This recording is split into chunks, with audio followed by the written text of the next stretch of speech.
moment of total terror.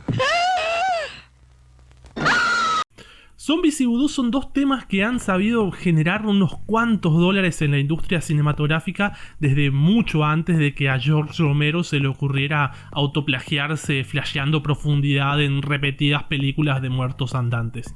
Y no son temas nuevos, lo que sí es que generalmente ambos temas son tratados de forma bastante ridícula, y es que estamos hablando de magia negra y cadáveres antropófagos y qué más se puede esperar, ¿no? Zombie! ¡Allez! ¡Allez! Y el punto es que sí se puede esperar más, y por eso ahora es que vos estás viendo un video sobre la serpiente y el arco iris.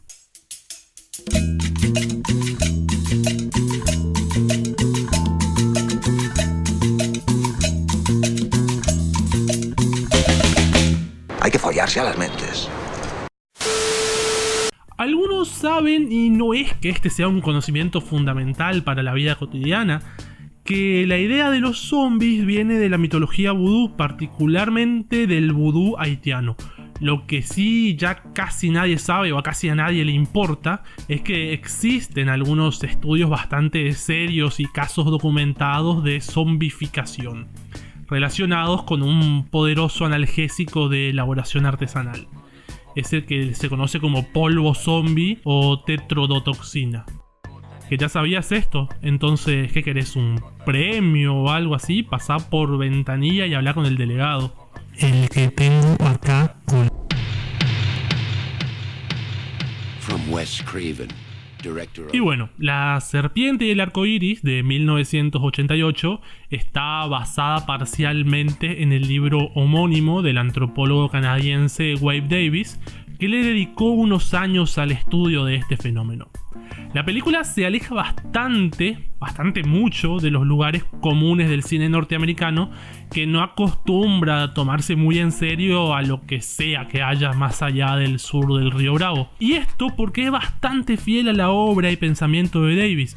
Obviamente que le agrega cierta espectacularidad cinematográfica, pero nunca pierde el eje que está puesto en la espiritualidad y el conflicto entre la racionalidad científica occidental frente a una religiosidad popular y eventos inexplicables, así como el sentido y límite entre la vida y la muerte, y mantiene esta profundidad y seriedad de manera bastante aceptable, sin desentonar con el hecho de que es una película de terror y que logra meter aún así algunos sustos que funcionan bastante bien después de ya más de 30 años. Don't let them bury me. I'm not dead. Además que está dirigida por Wes Craven, que es el creador de clásicos del terror como Pesadilla en Elm Street o Scream, y bodrios infumables como todas las secuelas de Elm Street y Scream. Así que puede que sea muy buena o muy mala, y yo soy de los que dicen que es muy buena, pero sobre todo muy interesante. Y ya ahí te cuento por qué. El Dr. Dennis Allan es un antropólogo bastante escéptico que es contratado por una farmacéutica para viajar a Haití a investigar sobre el misterio de la zombificación. En particular el caso de algunas personas que habían sido dadas por muertas y habían sido sepultadas y que luego reaparecían vivas algunos años después. El doctor se entusiasma sospechando que se encuentra frente al posible descubrimiento de un fármaco revolucionario, y desde el principio descree de que haya algo más que eso. Y es incluso bastante petulante frente a la idea de la existencia del alma o lo que sea. Ya en la isla, todo lo que se encuentra va a apuntar a que lo que está buscando no es solamente un químico, sino que realmente se encuentra frente al misterio del alma y de la muerte. Todo resulta bastante sobrecogedor para Allan. Haití se le presenta con toda la fuerza e intensidad de una espiritualidad que se manifiesta a cada paso. Los personajes de Mariel y Lucien resultan como guías para Allan, no solo en la búsqueda de ese polvo zombie, sino hacia el mundo del vudú lleno de rituales y simbolismos. Mariel, que es una psiquiatra y atiende a una víctima de zombificación, es bastante abierta a tratar con Allan y se convierte además en su interés romántico heteronormativo e interracial que siempre tiene que haber en las películas, ¿no? Hay una charla muy develadora entre estos dos personajes donde Alan intenta comprender cómo es que una doctora puede creer en cosas como el alma o los espíritus.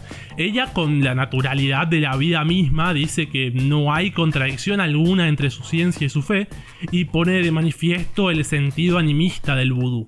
Aún no logro ubicarte en lo que tú haces y en dónde vives. Crecí dentro de la fe. Mi padre era un jugano. Fui ofrecida a Érsula a los 4. Fui acosada, poseída si lo deseas, a los 8. Pero hay gran belleza y compasión en ello. Sí, claro, eso lo entiendo. Pero tú eres psiquiatra. No hay conflicto entre mi ciencia y mi fe. Puedes decirlo como gustes, pero en Haití, Dios no solo está en el cielo, está en el cuerpo. Es que Dennis en su pensamiento no logra entender cómo es que pueden convivir en una persona el pensamiento mágico religioso y el científico materialista. La lógica de Dennis no acepta la contradicción que para Mariel no existe, porque en el animismo de su cultura, espíritu y materia coexisten y se manifiestan por igual. Para ella la existencia del alma, por ejemplo, es algo evidente que no necesita ser probado, lo cual sería lo contrario del caso de Dennis, que es totalmente materialista, que sin pruebas no va a creer. Por otro lado, el antagonista en este viaje va a ser el capitán Pietro, quien es jefe del grupo paramilitar los Tontun Makuts. Y además es mago Bokor, que viene a ser un sacerdote de vudú que utiliza la magia negra. En él se mezcla el poder espiritual de conocer los secretos de la zombificación y también el poder político que se ejerce con la violencia y el miedo en la antesala de la revolución que finalmente iba a derrocar a Jean-Claude Duvalier. Una buena aclaración es que los hechos de la película se desarrollan en un contexto histórico real, periodo 1986, época bastante convulsionada para Haití. El entrecruzamiento de lo religioso se muestra desde la primer secuencia de la película, donde pasamos desde el entierro de Christophe, que después nos enteramos que era un opositor al régimen, y luego tenemos a la policía de Pietro aterrorizando a la gente con un hombre armado personificado como el Barón Samedi, que es un espíritu negativo vinculado al proceso de zombificación, que desde el cristianismo se lo considera como el mismo Lucifer y se usa para construir esa imagen de religión satanista sobre el vudú. Pietro no es malo porque sí tampoco, sino que desde su punto de vista está protegiendo a su nación y sus secretos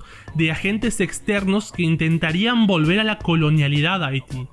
Lo cual es bastante más que entendible, ya que si revisamos un poco la historia del coloniaje del Caribe, por lejos la peor parte se la llevó este país, que por otro lado además fue el primero en desarrollar una revolución independentista.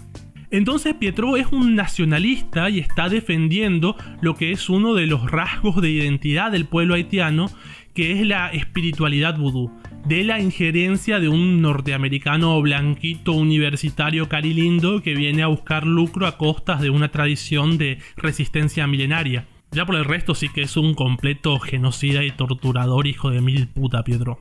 Entonces el enfrentamiento entre Pietro y Alan es el enfrentamiento entre dos racionalidades completamente diferentes. Alan, trabajando para una farmacéutica, se interesa en el progreso de su ciencia, en salvar vidas, ponele que sea eso y no el cochino dinero su motivación. Pero es una muestra de un occidente que en nombre de ese progreso considera válido el servirse como en un buffet de lo que crea útil y necesario. En Boston Biocorp tratamos con la ciencia y la medicina, no con magia. Así que si vienes en un Jaguar o en un Mercedes-Benz no me importa. Lo que nos interesa es que vuelvas con un saco lleno de plantas y medicinas nativas que nadie conozca. Una visión cuanto menos colonizadora.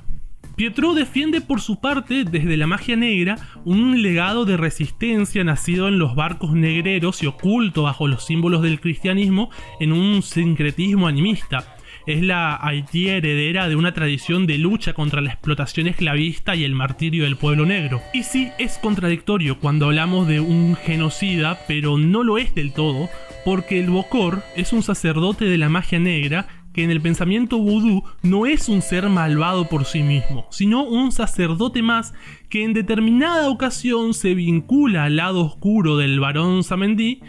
Y cualquier sacerdote puede ser Bokor, y un Bokor puede también hacer el bien. Pietro puede ser el bien y el mal a la vez. Pietro es las dos cosas. Los otros personajes, Mariel, Lucien o Mozart, que es quien le enseña a Alan a preparar el polvo zombie, funcionan como un nexo entre esas dos racionalidades, pero no de manera neutral, sino desde el lado del vudú. pero no el de la magia negra estereotipada en Hollywood, sino desde esa religiosidad profundamente arraigada como seña de identidad que ve a los dioses y a los espíritus habitando entre la gente y tomando la forma de los santos católicos, por ejemplo. El final que tiene la película lo hace bastante explícito a todo esto. Alan no se libra de su enemigo a los tiros, sino que dando una pelea interior, dejándose llevar por el lado luminoso de esa espiritualidad para vencer al lado oscuro. Para eso tiene que lograr entender la realidad en la que se había metido, y que ésta supera y no puede ser explicada por la mera racionalidad científica. Tiene que borrar el mismo límite entre la vida y la muerte y aceptar su parte espiritual. Wade Davis es un tipo que me cae bastante bien, aunque es casi imposible encontrar sus textos en español, sí que hay algunas buenas entrevistas y charlas circulando por YouTube. Y ahí hay una idea que se repite en sus ponencias con la que no puedo más que estar de acuerdo. Intent, because if you wanted to distill all of our experience since the Paleolithic, it would come down to two words: how and why. And these are the slivers of insight upon which cultures have been forged. Now, all people share the same raw, adaptive imperatives. We all have children, we all have to deal with the mystery of death, the world that waits beyond death, the elders who fall away into their elderly years. All of this is part of our common experience, and this shouldn't surprise us, because after all, biologists have finally proven it to be true, something that philosophers have always dreamt to be true, and that is the fact that we're all brothers and sisters. We're all cut from the same genetic cloth. All of humanity probably is descended from 1,000 people who left Africa roughly 70,000 years ago. But the corollary of that is, if we all are brothers and sisters and share the same genetic material, all human populations share the same raw human genius, the same intellectual acuity. And so whether that genius is placed into technological wizardry has been the great achievement of the West, or by contrast into unraveling the complex threads of memory inherent in a myth, is simply a matter of choice and cultural orientation. There is no progression of affairs in human experience. There's no trajectory of progress. There's no pyramid that conveniently places Victorian England at the apex and descends down the flanks to the so-called primitives of the world. All peoples are simply cultural options, different visions of life itself. But what do I mean by different visions of life making for completely different possibilities for existence? La experiencia humana desarrolló durante milenios varias respuestas y maneras de enfrentarse a los misterios que propone la misma existencia. La respuesta occidental, al fin y al cabo, es solo una de ellas, con su valor y sus aportes, pero no la única. La cuestión es que la visión que solemos tener de la cultura es la de un desarrollo lineal con un occidente a la cabeza de todo, dejando el lugar de subdesarrollado o salvaje a las demás culturas. La serpiente y el arcoíris se atreve a dudar de ese pensamiento y a transcurrir en los intersticios entre el pensamiento materialista y mágico. I'll take your soul. You think you can take these people's secrets and just walk away? Bueno, tengo que irme. Y bueno, esto era todo lo que tenía para decir sobre La serpiente y el arcoíris. La verdad, película recomendadísima, una de mis favoritas, disponible en su página pirata de cabecera. Bueno, muchas gracias por llegar hasta este momento del video y aumentar la retención de audiencia. Podés dejarte algún comentario, alguna puteada, lo que se te venga en ganas. Si se te da la gana, deja un like, suscríbete al canal. Nos vemos por ahí. Saludos.